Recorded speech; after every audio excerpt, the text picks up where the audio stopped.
Hey mes Phoenixous, ici le Phoenix. Aujourd'hui, retour sur le tome 36 de Kingdom.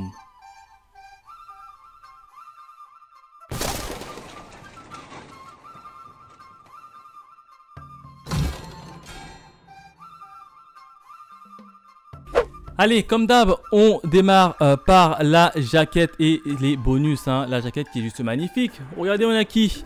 On a Huon, le fameux Huon, le fils de Uzen. Il tape la pose comme ça avec sa lance. Juste magnifique. Quatrième de couverture, on a un nouveau personnage, le troisième dragon de feu de l'état de Wei. Et en haut, on a qui? On a un stratège. Et lui, il aura toute une grande part du jeu dans ce tome 36. En première de couverture, en tant que bonus, on a qui? On a Shin en couleur qui tape la pose avec la fameuse lance du général Uki. Enfin du général feu, du feu général Uki plutôt. Plutôt sympa cette petite photo. Et devant comme d'habitude on a la présentation des différents personnages. Avec cette fois-ci l'apparition de 3 nouveaux personnages. Les dragons de feu ici, les 3. Qui font leur apparition dans la cartographie, j'ai envie de s'appeler ça, cartographie de personnages. Derrière, on a une petite bande dessinée de 2 pages hors série, plus les mots de l'auteur. Voilà ce que je pouvais dire en termes de jaquette et de bonus. Maintenant, passons à la partie review. Qu'est-ce qui s'est passé au niveau des événements du tome 36? Et bien principalement 2 événements. Le premier événement, j'ai envie de l'intituler les stratèges menacés.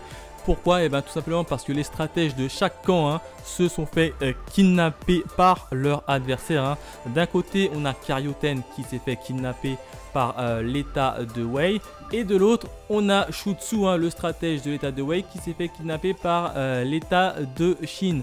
Et là, c'était plutôt intéressant puisqu'on avait un rapport de force.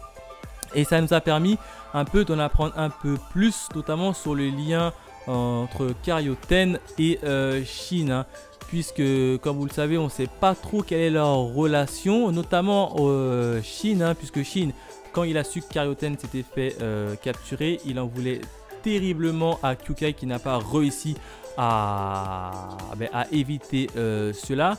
Et puis là l'un des soldats tout fraîchement arrivé décide de mettre les pieds dans le pas et lui dit: Shin, quelle est ta relation avec Karyoten? Puis là, pour lui, Shin, la relation avec Karyoten, c'est plus une relation de famille. Il la considère réellement comme sa petite sœur. Enfin, c'est comme ça que moi, je l'ai compris. Après, il fallait peut-être lire entre les lignes comme quoi qu'il en pensait pour elle. Mais moi, j'ai vraiment eu le sentiment que Shin, il n'en pensait pas vraiment pour elle, mais il la voyait comme une petite sœur. A l'inverse, Karyoten a enfin fait sa déclaration d'amour. Entre guillemets déclaration d'amour, mais pas envers Shin, directement envers le geôlier. Alors il lui a dit comme quoi Shin c'était sa moitié, qu'elle voulait passer le restant de sa vie à côté de lui. Donc en gros elle déclare son amour pour Shin. Dommage qu'elle ne l'a pas dit en face à face, ça aurait pu un peu faire évoluer le personnage, notamment du côté de Shin. Shin, lui, qui est beaucoup plus sous la réserve, mais je pense quand même que Shin a un peu plus de sentiments et qu'il ne voit pas Karyoten comme étant une simple petite sœur. Je pense quand même qu'il la voit un peu plus que ça, quoi. Limite future femme, pourquoi pas, ce sera plutôt pas mal. Ils se sont rencontrés dès le premier tome. Alors ce serait tout à fait évident que les deux se rejoignent. Ils ont passé pas mal de temps ensemble. Et en plus ils se connaissent par cœur. Donc voilà, Karyoten qui fait sa déclaration et qui dit ouvertement qu'elle est amoureuse de Shin. Enfin, il a fallu quand même attendre le tome 36 pour ça. Bien évidemment, nos 2 stratèges tout simplement se sont fait échanger l'un l'autre. Et puis la guerre a repris. Voilà ce que je pouvais dire sur cet événement. Enfin, le deuxième événement, j'ai envie de l'intituler la menace Chihaku. Chihaku, c'est qui? C'est tout simplement l'un des dragons de feu qui stoppe l'avancée de Huon avec à lui seul. Tout simplement, il est extrêmement puissant et extrêmement fort, d'autant plus qu'on a appris d'où est-ce qu'il tirait cette force entre guillemets. c'est qu'on a appris le passé de Chihaku, hein, qu'il y a eu une liaison entre lui et une certaine femme et qu'un autre dragon de feu a tout simplement volé et tué sa femme. Du coup, il est rentré totalement en colère, Chihaku. Il a plus d'âme, il a plus de vie. Pour lui, il bute tout le monde qui est devant lui. D'autant plus qu'on apprend que c'est Chihaku en fait qui a tué les 3 autres membres des dragons de feu.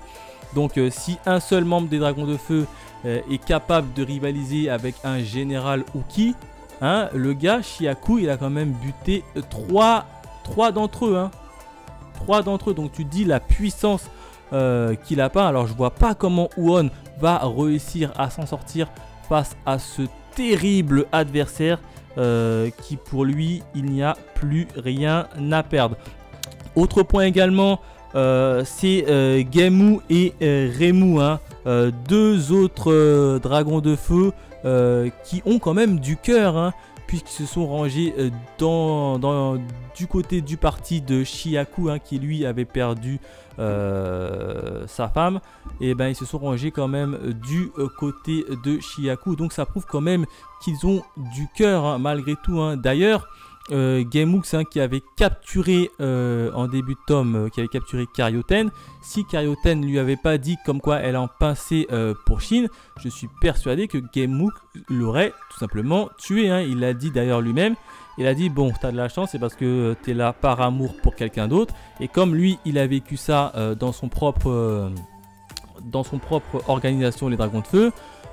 Il a laissé Karyoten partir, hein. Je suis persuadé que si Karyoten il a dit non, je suis là juste pour la bagarre, boum, il lui aura coupé la tête. Et là, ça te prouve quand même que Genmu et Reimu ont quand même du cœur, hein. Et c'est d'ailleurs la première fois que je vois des adversaires de l'état de Shin avoir autant de cœur, hein. Bon, hormis Riboku qui lui a quand même épargné Karyoten quand ils se sont rencontrés la première fois, il a quand même épargné. Donc ça prouve quand même qu'il a du cœur.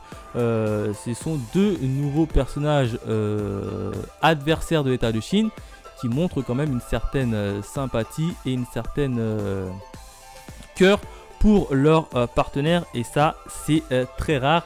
Et je tenais à le souligner. Voilà ce que je voulais dire sur ce deuxième événement. Voilà ce que je pouvais dire sur le tome 36 de Kingdom. Un tome super intéressant comme d'habitude, hein.